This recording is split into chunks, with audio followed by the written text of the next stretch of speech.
Ranbir Kapoor, it is always a pleasure chatting to you. How are you? I'm good. Extremely excited for my new film, Tu Jhoothi Main Makkaar. It's a rom-com coming after a long time for me. It's a character which I have truly enjoyed playing. It's a character after a long time that is something that I also took back in my real life.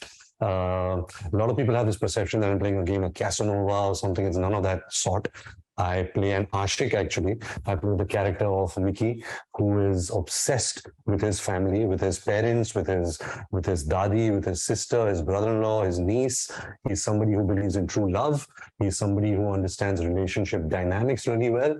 लेकिन जब उसको सच्चा प्यार होता है, उसे एक टेढ़ी लड़की से सच्चा प्यार होता है, and that's when all the madness begins. So this is the first thing. It's good you clarified this because for a lot of people watching the trailer, they'll be like, he's back at it again. He's back at those antics, breaking girls' hearts. But this time it's your heart being broken.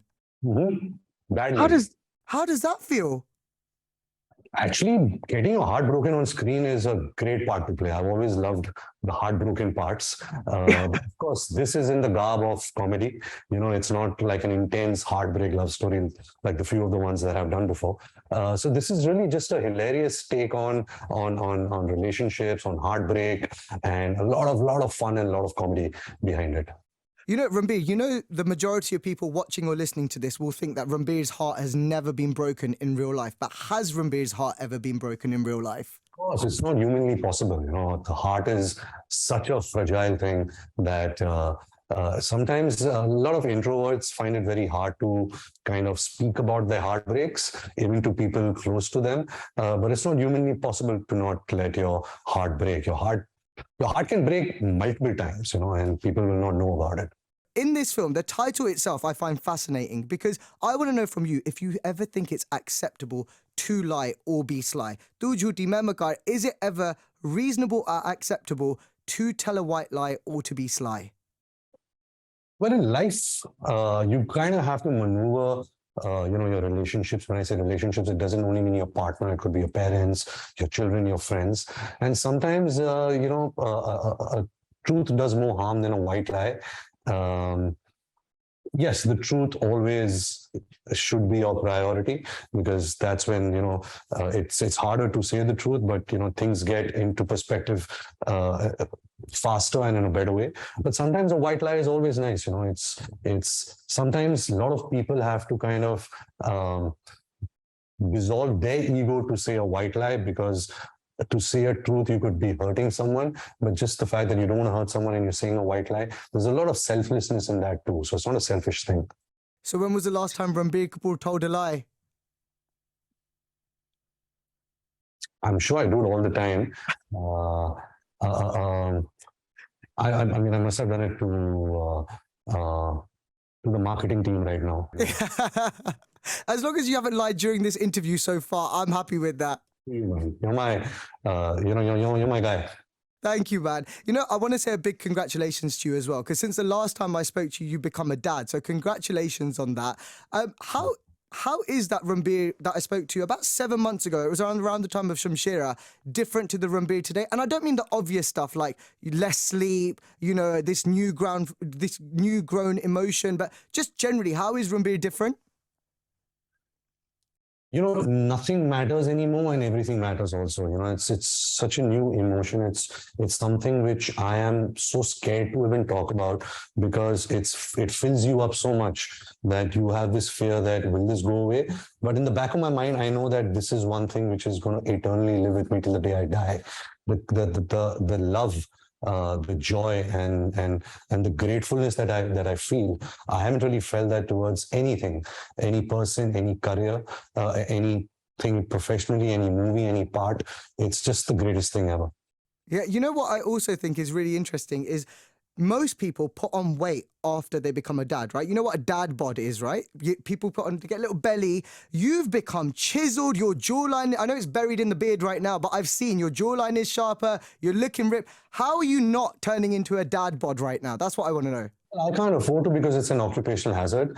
You know, I'm playing another part now in a film called Animal and I have to be in that body type. But you know, if I wasn't an actor, I wouldn't you know, I wouldn't be so vain and so particular about how I look and you know, if I put on weight of You have to be healthy. I think everybody should be healthy.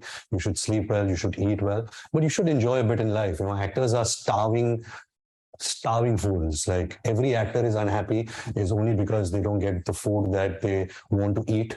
And unfortunately, I come in that category. So on the outside, it looks all glamorous and cool, but from inside, we're just pained that we cannot eat food. But wasn't it nice to see yourself looking ripped on screen? Like, wasn't it nice also not just to look ripped, but look ripped without blood all over you? Because in both Brahmastra and Shamshera, you're battered and bruised. In this, at least you get to look like the hero, no? Yeah, I think the result kind of makes you happy in a very superficial way.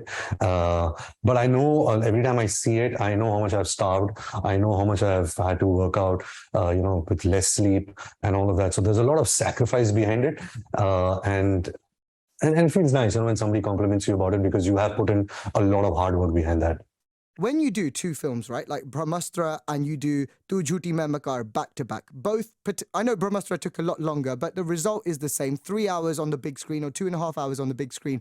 Do you sometimes think like, I could just do easy breezy films like this back to back, make the same amount of money and chill? Or is it worth the extra investment in something like Brahmastra? The films like, say, Tu Jhoothi and Makkaar, that genre, the rom-com genre, has the tag that it's a very easy film. Yes, it's very different from, say, a Shamshera or a Brahmastra, because there's a lot of other prep that goes behind it. But films like Tu Jhoothi and Makkaar is also very hard, because it requires a different skill set. And especially with this film, because Love Ranjan's speciality or his best quality as a director is his dialogues. He really writes very well, and he writes these huge monologues which have a musical quality to it. It has a different tone, it has a different beat, and as an actor to perform that, it's not that easy. It's very challenging.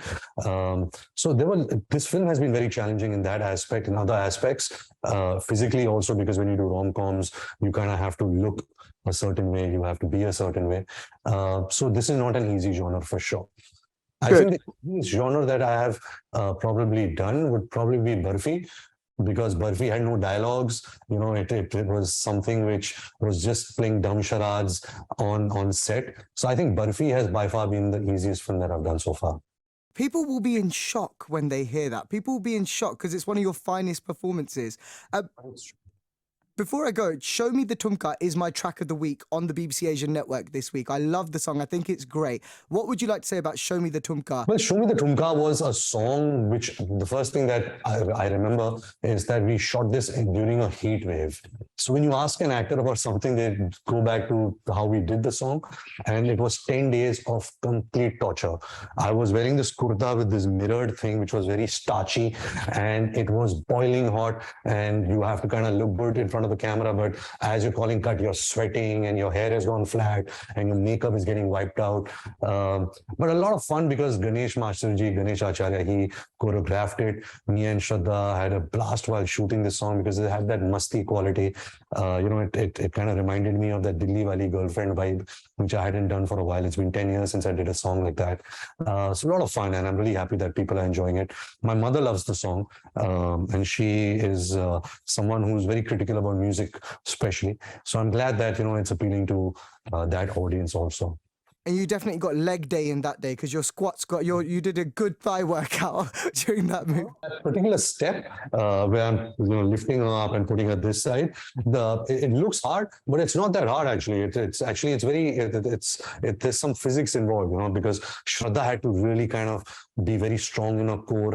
All I had to do is I had to just give her a little lift and just swing her from this side to the other. But it had a lot to do with coordination. And once me and Shraddha kind of rehearsed it, it was fairly easy. So it looks a bit harder, but it's a bit easier to do.